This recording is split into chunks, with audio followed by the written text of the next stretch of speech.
nous sommes encore là. Aujourd'hui, on va parler d'un sujet tellement important.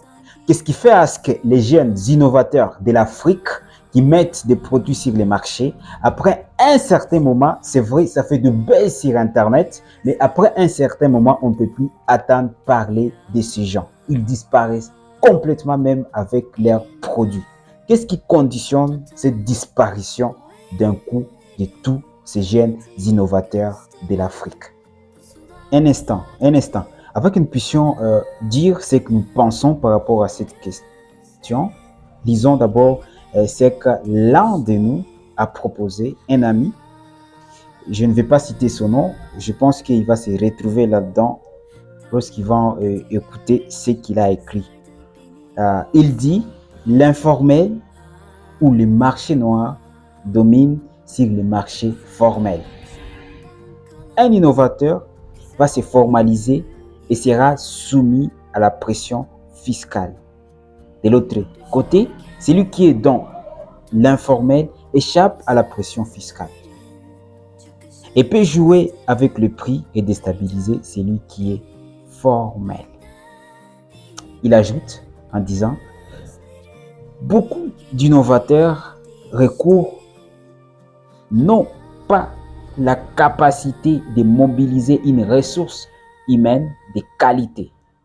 Ça fait que l'équipe est souvent composée d'amateurs et fait que l'entreprise stagne ou disparaît face à la tempête de l'environnement économique. Qu'est-ce que nous pensons alors? Continuons, écoutons ce que je pense par rapport à cette question. Lorsque nous essayons de réfléchir sur cette question, pour dire vrai, les projets qui semblent tellement innovants pour nous ne répondent pas aux besoins urgents de la population de l'Afrique, de la RDC et de la ville de Goma. D'un, plus il n'y a pas une demande sur les marchés pour acheter ton produit, plus tu vas disparaître.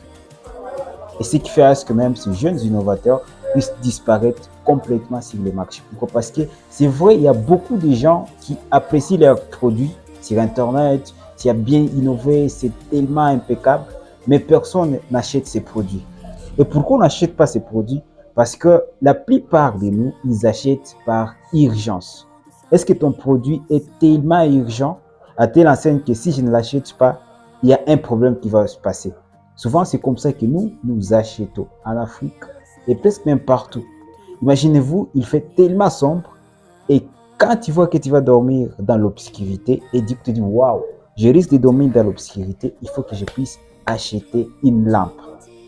Et du coup, c'est ce moment-là que tu vas voir que les gens, ils vont plus acheter les produits que tu as mis sur les marchés. Bref, sur ce point, les gens achètent quand il y a une urgence. Et s'il n'y a pas une urgence pour acheter ton produit, cela veut dire que tu vas disparaître. D'aider, les jeunes innovateurs créent des produits à cause de la passion qu'ils ont pour la science, mais pas à cause de l'argent qu'ils veulent gagner. On crée tout simplement parce qu'on est passionné par la science, par la technologie. Il faut que je mette une voiture électrique sur les marchés. Il faut que je mette, par exemple, les lanceurs de fusées sur les marchés. Et pourquoi? Parce qu'on est passionné par la science, par la technologie. On se dit, il faut que je mette ça sur les marchés. Mais en vrai dire, on n'est pas passionné par l'argent. Lorsqu'on est passionné plus sur la science, qu'elle est passionné pour gagner de l'argent, ça fait à ce que ces produits vont disparaître d'un coup sur le marché. Parce que les gens vont tout simplement apprécier ton produit et tu vas tellement adorer, mais personne ne va l'acheter. Pourquoi? Parce que toi, tu as plus visé ta passion, ta passion sur la science, mais tu n'as pas plus visé comment tu vas gagner de l'argent en mettant ton produit innovant sur les marchés. Et du coup, tu vas voir que ces jeunes innovateurs, qu'est-ce qui se passe? Ce qui se passe est qu'ils ne font pas l'étude du marché. Non, jamais. Tu vas attendre qu'un jeune a mis une voiture sur les marchés. Il a construit une voiture. Un jeune a construit un hors-port qui passe par exemple dans les lacs Kivu. Mais lorsque tu lui poses la question qui va acheter ton hors-bord, il aura du mal à te répondre. Il est tout simplement passionné par la science, par la technologie, mais il n'est pas passionné par la manière dont il va gagner de l'argent avec son produit. De trois, nous avons les manques des investisseurs qui sont plus passionnés par la technologie que par l'argent. Si nous manquons des investisseurs qui sont plus passionnés par ce que nous faisons, par la technologie, par la solution que nous mettons sur les marchés, et qu'ils sont plus passionnés par l'argent, nous allons disparaître d'un coup sur les marchés lorsque nous mettons nos produits innovants sur les marchés. Pourquoi? Parce que au début, là, il n'y a pas les produits que nous mettons sur les marchés, il n'y a pas une possibilité que les gens puissent en acheter à gogo parce que les gens ne connaissent pas encore les produits en question.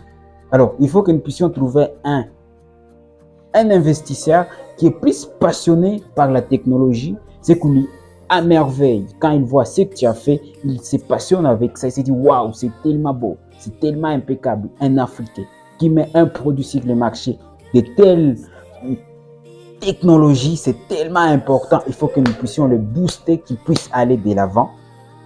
Parce que lui, il est passionné par la technologie.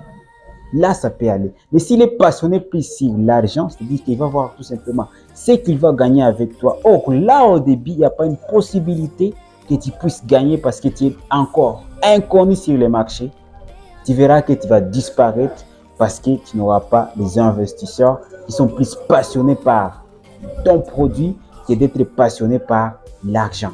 Bref, ce qui fait à ce que les jeunes innovateurs africains puissent disparaître sur le marché après avoir fait beaucoup de buzz sur Internet et qu'après un certain moment, après une année, lorsque on cherche de savoir où ils sont partis et où se trouvent leurs produits, on ne les retrouve pas. C'est aussi à cause de ne pas faire l'étude du marché. Ils sont plus passionnés par ce que nous faisons que de voir les gens qui vont acheter les produits que nous avons mis sur les marchés, un produit tellement innovant.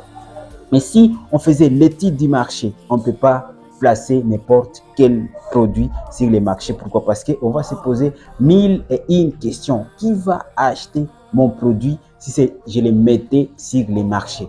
Est-ce que mon produit est tellement urgent, utile et important pour mes clients? Pourquoi? Parce que nous achetons souvent par urgence. On achète par urgence. On n'achète pas parce que c'est tellement beau. La plupart de nous achètent par urgence. Alors, prochainement, nous devons faire l'étude du marché avant de mettre un produit sur les marchés pour ne pas disparaître comme nous le disparaissons toujours.